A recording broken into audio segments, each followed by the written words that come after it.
Thank you so much. I'm a journalist. My job is to talk to people from all walks of life all over the world. Today, I want to tell you why I decided to do this with my life and what I've learned. My story begins in Caracas, Venezuela, in South America, where I grew up, a place that to me was and always will be filled with magic and wonder. From a very young age, my parents wanted me to have a wider view of the world. I remember one time when I was around 7 years old, my dad came up to me and said, Mariana, I'm going to send you and your little sister, who was sick at the time, to a place where nobody speaks Spanish. I want to experience different culture. He went on and on about the benefit of spending an entire summer in the summer camp in United States, stressing a little phrase that I didn't pay too much attention to at the time. You never know what the future holds. Meanwhile, in my 7 years old mind, I was thinking whether going to get the summer camp in Miami. Maybe it was going to be even better, and we were going to go a little further north to Orlando, where Mickey Mouse lived. I got really excited. My dad, however, had a slightly different plan. From Caracas, he sent us to Brent, Minnesota. Mickey Mouse was not up there, and with no cell phone, no Snapchat or Instagram, I couldn't look up any information. We got there, and one of the first thing I noticed was what the older kids' hair was several shades of blonde, and most of them had blue eyes. Meanwhile, this is what we look like. The first night, the camp director gathered everyone around the campfire and said, Kids, we have a very international camp this year. The Athens are here from Venezuela. The older kids looked at us as if we were from other planet. They would ask us things like, do you know what a hamburger is? Or do you go to school or donkey or coney? I would try to answer in my broken English, and they would just laugh. I know they were not trying to be mean. They were just trying to understand who we were and make correlation with the word they knew. We could either be like them or like characters out of books filled with adventures like Aladdin or the Jungle Book. We certainly didn't look like them. We didn't speak their language. We were different. When you're 7 years old, it hurts. But I had my little sister to take care of, and she cared of every day at summer camp. So I decided to put on a brave face and embrace everything I could about the American way of life. We later did what we call the summer camp experiment for 8 years in different cities, and that many Americans have even heard of. What I remember most about this woman was when I finally clicked with someone. Making a friend was a special reward. Everybody wants to feel value and accept, and we think I should happen spontaneously about it doesn't. When you're different, you have to word the belonging. You have to be either really helpful, smart, and funny. Anything to be cool for the crowd you want to hang out with. Later on, when I was in high school, my dad expanded on his summer plan, and from Caracas, he sent me to Wellington, Connecticut for the senior years of high school. This time, I remember daydreaming on the plane about the American high school experience with luck. It was going to be perfect, just like in my favorite TV show, Saved by the Bell. I get there and they tell me that my assigned roommate is eagerly waiting. I opened the door and there was there she was sitting on the bed with headscarves. Her name was Fatima and he was Muslim from Bahrain. And she was not what expected. She probably since my this point when I look at her, because I didn't do too much to hide it. She is teenager. I want to fit in even more. I want to be popular. Maybe I have a boyfriend from, and I will the Fatima just got in the way with her shyness and her straight discord. I didn't realize that I was making her feel like the kids at summer camp, and made me feel. That was the high school equivalent of asking her, "Do you know what a hamburger is?" I was consumed by my own selfishness and unable to put myself in her shoes.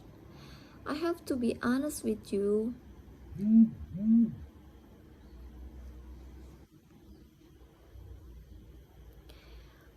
We only last a couple of months together.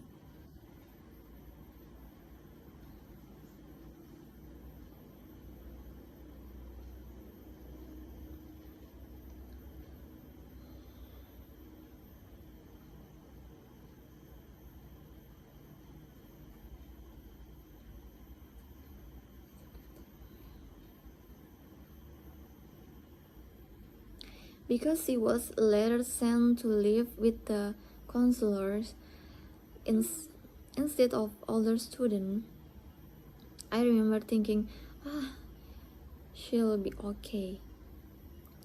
She's just different. You see, when we label someone as different, it's the humanize them in a way. They come the other. They are not worthy of our time, not our problem. And in fact, the other are probably the cause of our problems. So, how do we recognize our blind spots? It begins by understanding what makes you different, by embracing those traits. Only then you can begin to appreciate what makes others special. I remember when this hit me. I was couple mother after that. I have found that boyfriend for fun, made a group of friends, and practically forgotten about Fatima until everybody sings on the practice and the talent show for charity. You needed over a talent for auction. It seems like everybody had something special to offer. Some kids were going to play the violin. Others were going to recite a theater monologue. And I remember thinking, we don't practice talents that this back home. But I was determined to find something of value. The day of the talent show comes, and I get up on stage with my little boom box and put it on the set of press play, and a song by my favorite emerging artist Shakira comes up, and I go wherever we're meant to be together. And I said, my name is Mariana, and I'm going to action a dance class. It seems like the whole school raised their hand to beat. My dance class really stood out from like the sixth violin class over that day. Going back to my dorm room, I didn't feel different. I felt really special. That even I start thinking about Fatima, a person that I have failed to see as special when I first met her. She was from the Middle East, just like Shakira's family was from the Middle East. She could have probably told me a thinking or two about belly dancing. Have I been open to it? Now I want you all to take the sticker that was given to you and the beginning of our session today.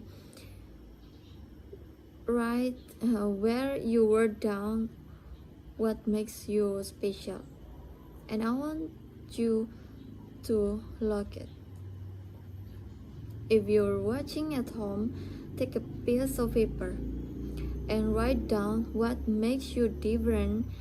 May you feel guarded when you look at it.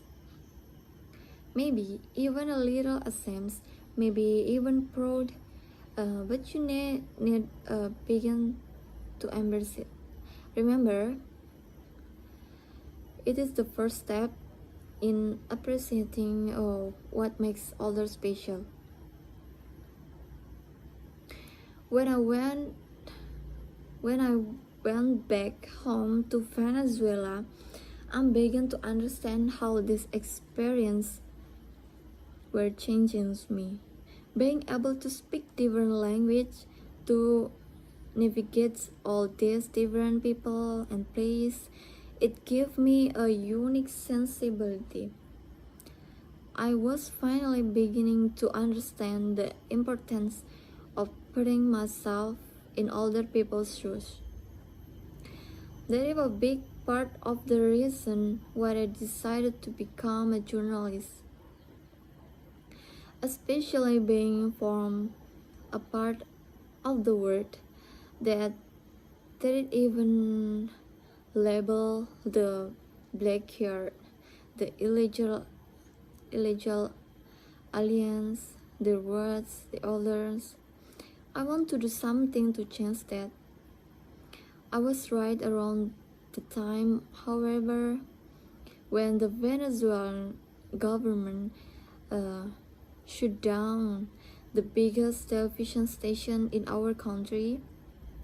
Gossip was growing, and my dad came up to me and once again said, "How are you going to be a journalist here? You have to leave." That when it hit me, that one he had been preparing me for. That is what the future held for me. So in 28, pack my bags and come to the United States without a return ticket this time. I was painfully aware that at 24 years old, I was becoming a refugee of sort, immigrant, the other, once again, and now for good. I was able to come on a scholarship to study journalism. I remember when they gave me my first assignment to cover the historic election of President Barack Obama. I felt so lucky, so helpful. I was like, yes, this is it.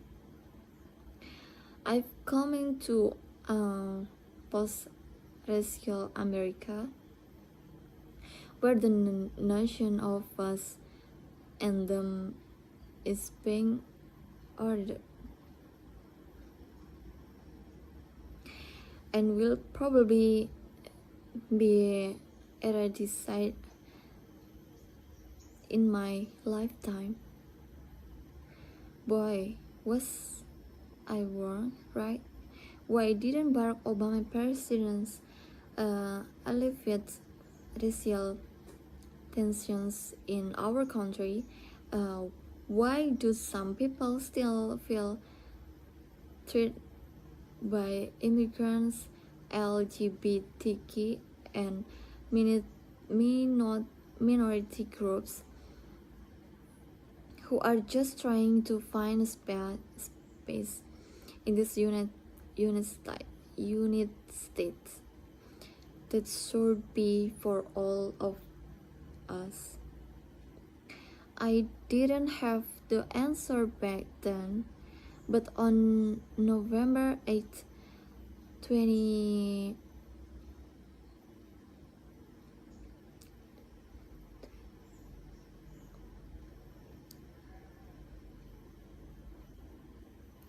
But on November 8, 2016, when Donald Trump became our president, it became clear that a large part of the electorate sees them as the other. Some see people coming to like their jobs or potential terrorists who speak a different language. Meanwhile, minority groups oftentimes just see their intolerance, and narrow mindedness on the other side. It's like we're stuck in this bubble that nobody wants to burst.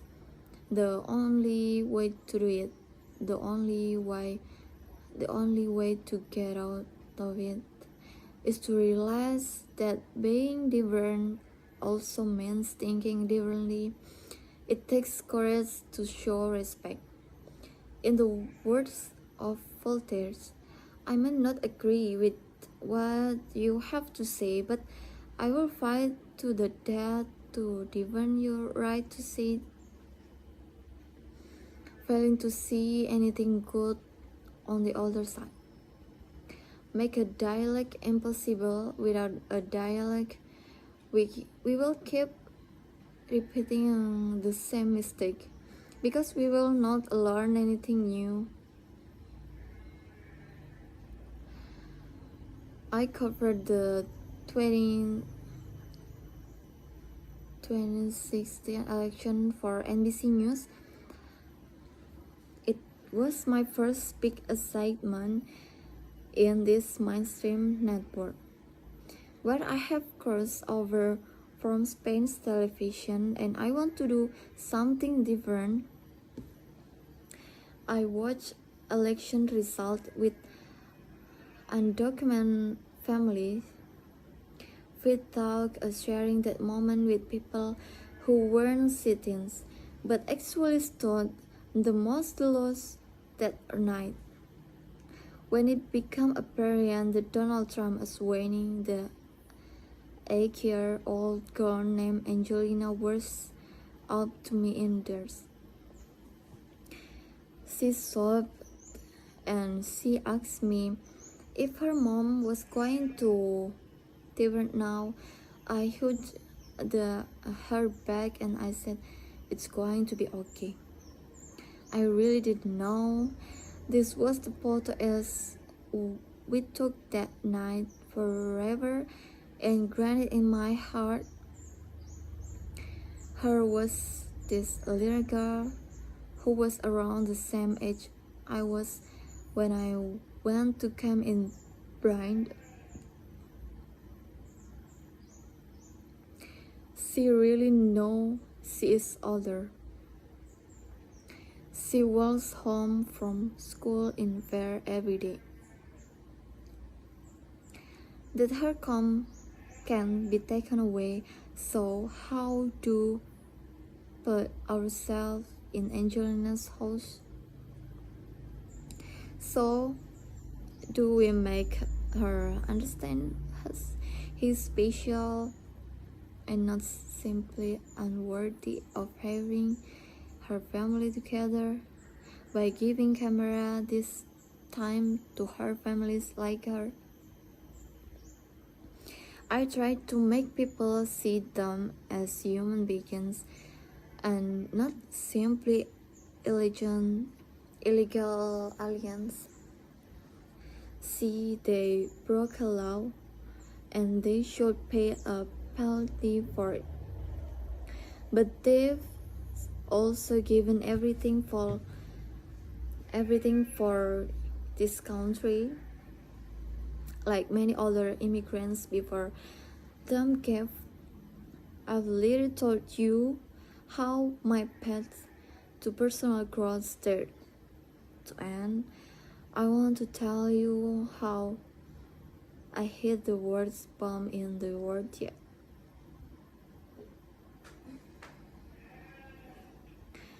One that shook me to my very core.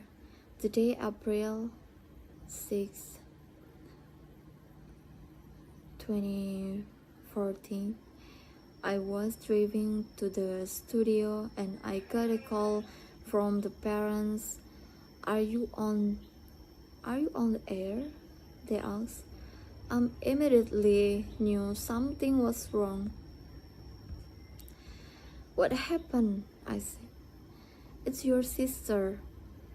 It's been a car accident. It was as my heart stopped. I hand gripped the steering wheel, and I remember hearing the words, "It is unlikely she will ever walk again." They say your life can change a split second. Mine, man, did at the moment. My sister went from being my successful older half, only a year apart in age,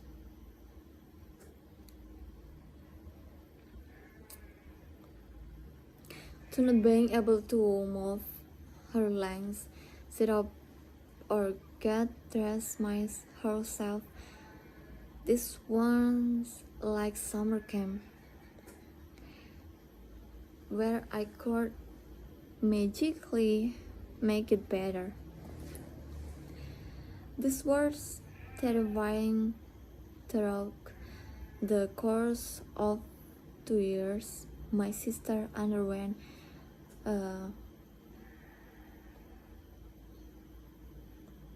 15 surgeries, and she spent the most of that time a wheelchair.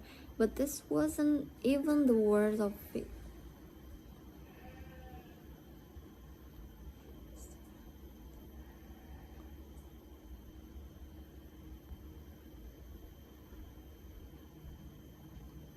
The worst was something so painful it hurts to put into words even now. It was the way people look at us change. People were unable to see a successful lawyer or a millennial with a sharp, with a kind heart everywhere we went. I realized that people just saw a poor girl in wheelchair.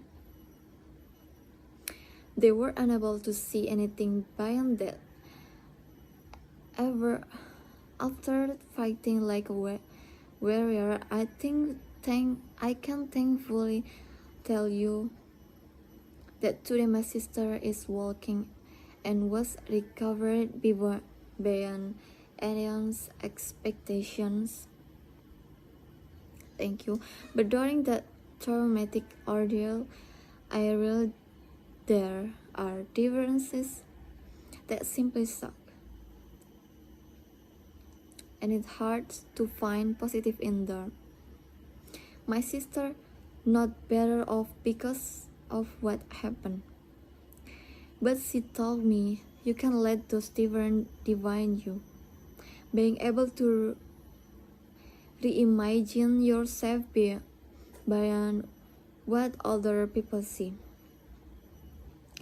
There the talks of all, but is also the most beautiful.